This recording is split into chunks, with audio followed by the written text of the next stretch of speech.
sommes un siècle de nudité. Sans nudité, on ne peut pas vendre. Les femmes travaillent à la banque, il faut qu'elles soient en mini. Où est la relation entre l'argent et la mini?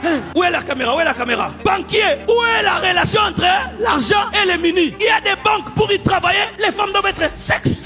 Mais c'est quoi ça? Donc pour que moi je mette mon argent dans votre banque, il faut qu'on me séduise, c'est ça. Mes frères et sœurs, les yeux sont les fenêtres de l'âme. Si tu ne disciplines pas tes yeux, le péché entrera au travers de tes yeux. Car les yeux sont des portes par lesquelles l'ennemi peut entrer dans ton âme et détruire toute ta vie. Les yeux, ces mêmes yeux qui lisent la Bible, ces mêmes yeux qui lisent des livres spirituels, ces mêmes yeux peuvent détruire ta vie. Et Job, le comprenant, avait fait un vœu avec ses yeux, qui ne regardera jamais une vierge avec convoitise.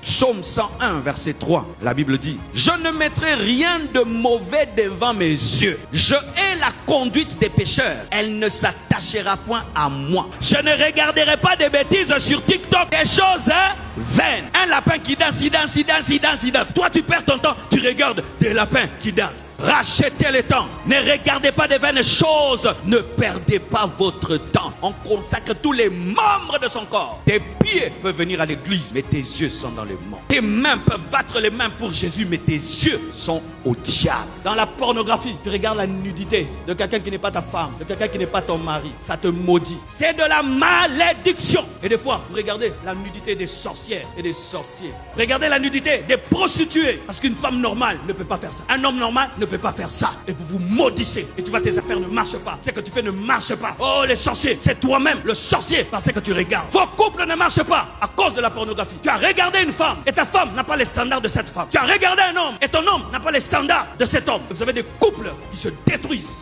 Et des jeunes qui entrent dans le mariage, ils connaissent tout, tout. On l'épouse. Oh, fais-moi ceci, fais-moi cela. Tu as appris ça où? Pornographie. Et pornographie, une génération pourrie. C'est pire que Sodome et Gomorrhe. Ce monde, je vous dis, j'ai pitié de nos enfants. Avec l'IA, c'est devenu terrible encore. Des IA qui déshabillent qui tu veux. Tu peux prendre une autorité, tu dis IA, déshabille cette autorité. C'est-à-dire un enfant qui peut s'amuser dans son téléphone à déshabiller des adultes. Que Dieu bénisse le pasteur Sanogo pour ce thème. Il est temps que l'Église puisse revenir à la consécration totale, radical. Jésus revient bientôt. Il faudrait que l'église soit sans tache, ni ride, ni rien de semblable. Il faudrait préparer l'église au retour de Jésus par un message de consécration. Car tu risques de rater l'enlèvement. Tu risques de finir en enfer en demeurant dans ces choses. Frères et sœurs, si tu es lié en secret, je ne suis pas venu pour te déranger. Je suis venu pour t'aider. Lorsque Jésus-Christ voulait célébrer la Pâque et qu'il fallait qu'on lui trouve une chambre, il a dit à ses disciples: suivez l'homme qui a la cruche. Il va vous conduire vers la chambre haute.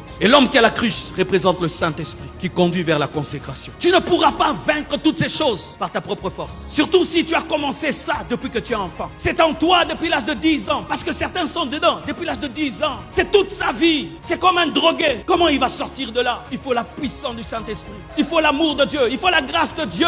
Et j'aimerais te présenter celui qui conduit vers la consécration. Le Saint-Esprit. Le Saint-Esprit. Le Saint-Esprit. Le Saint-Esprit. Le Saint-Esprit. Il est capable de te donner la force.